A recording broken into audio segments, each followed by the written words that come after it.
आज सिक्कों की आवाज में हम एक ऐसे राजवंश की कहानी सुनेंगे जिसे सोने की चमक ने बनाया और कमजोर सिक्कों की खनक ने तकरीबन डुबो ही दिया। ये है तुगलक राजवंश, जिन्होंने सन 1320 से 1414 तक भारत में शासन किया। 1325 में राजगद्दी संभाली इस वंश के सबसे विवादित और प्रसिद्ध राजा मोहम्मद बिन तुगलक ने। जितनी चर्चा मोहम्मद बिन तुगलक के सिक्कों की हुई है, उतनी शायद ही भारत के किसी राजा के सिक्कों की हुई होगी।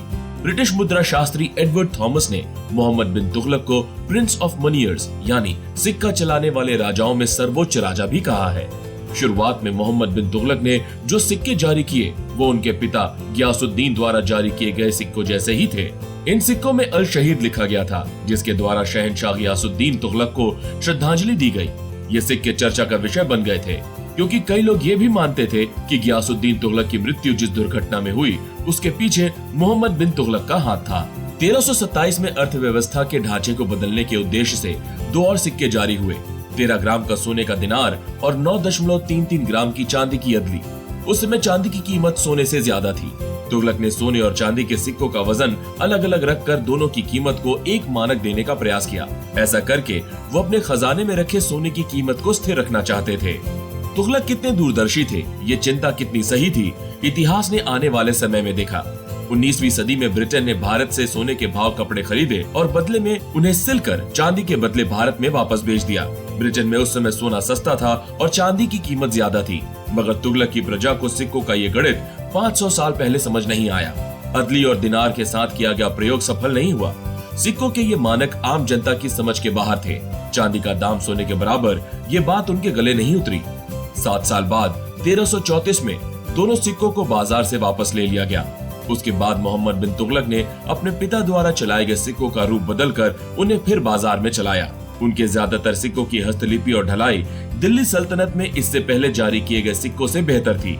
तुगलक के सिक्कों पर लिखे शब्दों में स्पष्ट और सुंदर हस्तलिपि का ध्यान रखा गया था। मोहम्मद बिन तुगलक के सिक्कों द्वारा इस्लाम का संदेश भी प्रसारित किया गया। इन सिक्कों पर उनके नाम के साथ कलमा या फिर बगदाद के पहले खलीफा का नाम लिखा होता था। तुगलक राजवंश इस परिपाटी को एक कदम आगे ले गया। उन्होंने चांदी के सिक्कों पर इस्लाम के 4 खलीफाओं अबू बकर, उमर, उस्मान और अली के नाम भी कलमे के साथ लिखवा दिए। इजिप्ट में किस तरह के सिक्के बनाए जाते थे, ये कला सीखने के लिए उन्होंने अपना दूत वहां भेजा, मगर दूत के पहुंचने से पहले ही सिक्का बनाने में माहिर अब्बासिद खलीफ की मृत्यु हो गई और दूत को खाली हाथ लौटना पड़ा। भारत में खलीफ की याद में एक चांदी का सिक्का जारी किया गया। तुगलक की शासनकाल में चांदी की कमी होने की वजह से उन्होंने चांदी और शीशा यानी कि लेड से बनी मिश्र धातु बिलियन के सिक्के भी चलाए। कुल मिलाकर इस तरह के 25 सिक्के चलाए गए। इस नए प्रयोग के ज्यादा अच्छे नतीजे नहीं निकले। सोने और चांदी के सिक्कों की कीमत को कोई चुनौती नहीं दे पाया। मोहम्मद बिन तुगलक बहुत बड़े विद्वान थे और साहित्य, कला और अंतर्राष्ट्रीय राजनीति के बारे में अच्छी समझ रखते थे, जो बात उनके सिक्कों में भी दिखाई देती है। उनकी मुद्रा प्रणाली पर पड़ोसी देश चीन का प्रभाव नजर आता है। चीन में प्रचलित मुद्रा प्रणाली से प्रेरणा लेकर मोहम्मद बिन तुगलक ने सिक्कों की दुनिया में एक क्रांतिकारी कदम उठाया और भारत में प्रतीकात्मक मुद्रा प्रणाली यानी टोकन करेंसी को लागू किया। पीतल और सोने के सिक्के बाजार में प्रचलन में आए। इन सिक्कों की कीमत और शक्ति का आधार था राजकोष में रखा सोना। जिस तरह आज भारत में चल रहे कागज के करेंसी नोट से हम सोने की कीमत अदा कर सकते हैं, उसी तरह उस जमाने में तांबे और पीतल के सिक्कों की मदद से सोने की कीमत अदा की जा सकती थी। प्रतीकात्मक मुद्रा या टोकन करेंसी समय से आगे की सोच थी और इन्हें बनाने से जुड़ी तकनीक उतनी आधुनिक नहीं थी, मगर देखते ही देखते राज्य के हर स्वर्णकार का घर शासकीय टकसाल बन गया, क्योंकि पीतल और तांबा दोनों सस्ते थे और स्थानीय स्वर्णकार भी बड़े आराम से इन सिक्कों को अपने घर में गढ़ सकते थे। मतलब पीतल और तांबे का भाव सिक्के के रूप में आते ही सोने के बराबर हो जाता था। जल्दी सारे राज्य में इन जाली सिक्कों की भरमार हो गई और असली नकली में फर्क पहचानना मुश्किल हो गया। तांबे और पीतल के नकली सिक्कों ने एक समानांतर अर्थव्यवस्था खड़ी कर दी और राजकोष को भारी घाटा उठाना पड़ा। मोहम्मद बिन तुगलक का ये आर्थिक निर्णय एक बहुत बड़ी भूल साबित हुआ और लोगों का भरोसा सरकारी सिक्कों से उठ गया। लोगों का एक बार फिर विश्वास बनाने के लिए उन्होंने सिक्कों में कई बदलाव किए।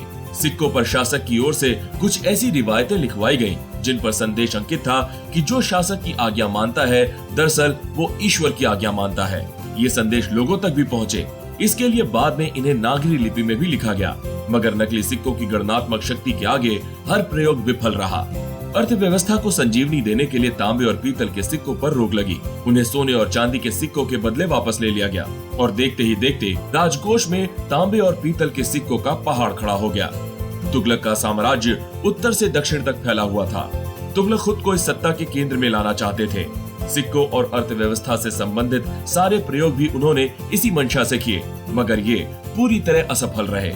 सत्ता को एक सूत्र में बांधने के लिए तुगलक ने सिक्कों के साथ एक प्रयोग और किया जो सफल नहीं हुआ।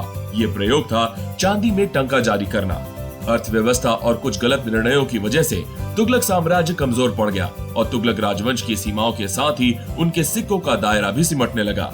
इन हालतों में मोहम्मद बिन तुगलक के वारिस फिरोज शाह के बाद उसके बेटे फतेह खान ने गद्दी संभाली। उनके द्वारा जारी हुआ बिलियन टंका भी प्रख्यात हुआ, मगर बहुत छोटे दायरे और दम तोड़ते राजवंश की सीमाओं में। तुगलक राजवंश के सूरज को अस्त कर दिया। अगर वो तांबे के सिक्के अस्तित्व में नहीं आए होते तो शायद इस राजवंश का इतिहास आज कुछ और होता।